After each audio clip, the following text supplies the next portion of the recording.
کہ بڑی تجویز دی گئی ہے، بڑی آفر دی گئی ہے، بڑا پتہ شو کرایا گیا، اور وہ کیا ہے کہ آپ تحریک انصاف پر پابندی کی جو بات چل رہی ہے اس میں حامی بھاگ لیں، پاکستان تحریک انصاف پہ پابندی لگنے دیں، آپ اس کی مخالفت نہ کریں، اگلی وفاق کی حکومت آپ کے قدموں میں رکھ دی جائے گی، اور جو پنجاب ہے اس میں بھی کم از کم 50+ سیٹیں آپ کو جتوا دی جائیں گی، یعنی کہ قوم نہیں ووٹ دے گی، ہم بیٹھے ہیں نا آپ کے جو تابع دار لوگ ہیں، ہم آپ کے اوپر سایہ کر کے بیٹھے ہیں، تو ہم آپ کو سیٹیں بھی دیں گے پنجاب میں، اور وفاق کی حکومت بھی آپ کے قدموں میں ڈال دیں گے، آپ بے فکر رہیں۔ یہ بڑی آفر کرائی گئی ہے اور یہ پیپل پارٹی کو کرائی گئی ہے۔ اب پیپل پارٹی جو جمہوریت کے راگ لاتی ہوئی نظر آتی ہے، دیکھتے ہیں کہ وہ کیا فیصلہ کرتی ہے۔ مجھے جہاں تک پتہ ہے اور جو خبر سامنے آ رہی ہے وہ یہ ہے کہ پیپل پارٹی نے اتنی بڑی آفر ٹھکرائی نہیں ہے بلکہ اس کی حامی بھر لی ہے۔ مسٹر 10% کیسے حامی نہ بھرے اتنی بڑی آفر؟ انہوں نے جگہ بنانی ہے اپنے بیٹے کی پنجاب میں، وفاق میں، تو اسی لیے شہباز شریف صاحب کے حوالے یہ لولی لنگڑی حکومت کر دی گئی ہے، لیکن بلاول بھٹو کے حوالے نہیں کی گئی۔ بلاول بھٹو کو یہ کلین لیول پہ لے کے آنا چاہتے ہیں، صاف طریقے سے، لیکن رستے میں ابھی عمران خان کھڑا ہے، رستے میں عمران خان کی اسٹیبلشمنٹ کھڑی ہے، سوشل میڈیا کی اور جو لوکل لیول پہ، نیشنل لیول پہ اسٹیبلشمنٹ ہے، جو عوام ہے، وہ عمران خان صاحب کے ساتھ 70% کھڑی ہے۔ ابھی بہت لمبا سفر ہے بلاول صاحب، اسی طرح حکومت بنا سکتے ہیں جس طرح شہباز شریف صاحب نے بنائی ہے۔ آگے چلتے ہیں۔ عمران خان صاحب نے ایک انٹرویو دیا ہے، اور عمران خان صاحب نے برطانوی اخبار سنڈے ٹائمز کو ایک انٹرویو دیا ہے، اور انہوں نے کہا ہے کہ میں واپس ضرور آؤں گا، باطل پر حق آئے گا، حق کی فتح ہوگی، اور ساتھ میں انہوں نے کہا کہ میں اپنا زیادہ تر وقت جو ہے وہ مستقبل کی منصوبہ بندی میں سپینڈ کرتا ہوں، گزار رہا ہوں، اور میرا جو ملک ہے اور جو عوام ہے وہ مجھ سے امید لگائے بیٹھے ہیں۔ سب سے اہم بات یہ ہے کہ میری اب عبادات جو ہیں مجھے ثابت قدم رکھتی ہیں، اور اللہ پر جو میرا مضبوط ترین ایمان ہے وہ مجھے یقین دلاتا ہے کہ انصاف ایک دن ظالم پر غالب ہو کر رہے گا۔ ساتھ میں انہوں نے بالکل ایک اور چیز بڑی خوفناک کہی ہے، وہ یہ ہے کہ مجھے 7/8 کے ڈیتھ سیل میں رکھا گیا ہے، اور جو عام طور پر دہشت گردوں کے لیے استعمال ہوتا ہے تو مجھے اسی میں رکھا گیا ہے۔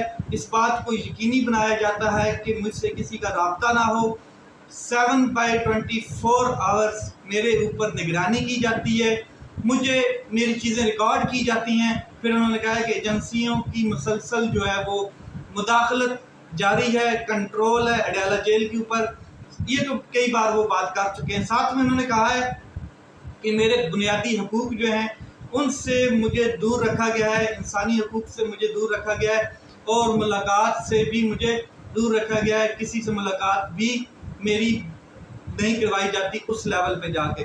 تو عمران خان صاحب نے کہا ہے کہ وقت بدلے گا، حق جو ہے وہ باطل پر غالب آئے گا، کیونکہ حق جو ہے وہ ہمیشہ باطل پہ غالب آیا ہے، اور باطل ہے ہی مٹنے کے لیے۔ تو عمران خان صاحب نے یہ ٹائمز کو، جو سنڈے ٹائمز ہیں برطانیہ کا ایک اخبار، اس کو انٹرویو دیا ہے۔ آگے چلتے ہیں۔ بڑی اہم خبر، پاکستان مسلم لیگ نون کی ایک بڑی وکٹ گری ہے۔ آصف کرمانی صاحب ہیں مسلم لیگ نون کے سینئر رہنما، سینیٹر بھی رہ چکے ہیں، تو انہوں نے پاکستان مسلم لیگ نون چھوڑ دی ہے، کبوتر والے جلسے کو اللہ حافظ کہہ دیا ہے، امید پاکستان کو اللہ حافظ کہہ دیا ہے، انہوں نے مریم کو اللہ حافظ کہہ دیا ہے، انہوں نے نواز شریف صاحب کو ٹاٹا بائے بائے بس ختم، گھر جاؤ اللہ کے حوالے کہہ دیا ہے۔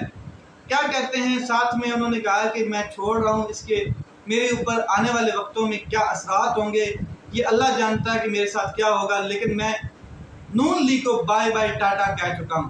کہتے ہیں کہ کسی کو برا لگے یا اچھا لگے، خدا پاک کی قسم عمران خان آج ایک پاپولر لیڈر ہے، مجھے پاکستان تحریک انصاف بالکل پسند نہیں ہے، یہ آصف کرمانی صاحب کہہ رہے ہیں، مگر میں جب بھی عوام میں جاتا ہوں تو ہر دوسرا آدمی پاکستان تحریک انصاف کا نظر آتا ہے، ملتا ہے، سپورٹر ملتا ہے۔ تو ہماری جو اب بات ہے وہ دال نہیں گلنے والی عوام میں۔ تو انہوں نے کہا کہ آپ کہتے ہیں کچھ نہیں ہوا، بہت کچھ ہو گیا نواز شریف صاحب، بہت کچھ ہو گیا ہے اور اب بہت مشکل ہے۔ تو آصف کرمانی صاحب جو ہیں انہوں نے مسلم لیگ نون کو ٹاٹا بائی بائی کہہ دیا۔ آگے چلتے ہیں تو بڑی ایک خوفناک خبر، کیا پاکستان تحریک انصاف دوبارہ اسمبلیوں سے ریزائن کرنے جا رہی ہے؟ اور یہ بات کس نے کی ہے؟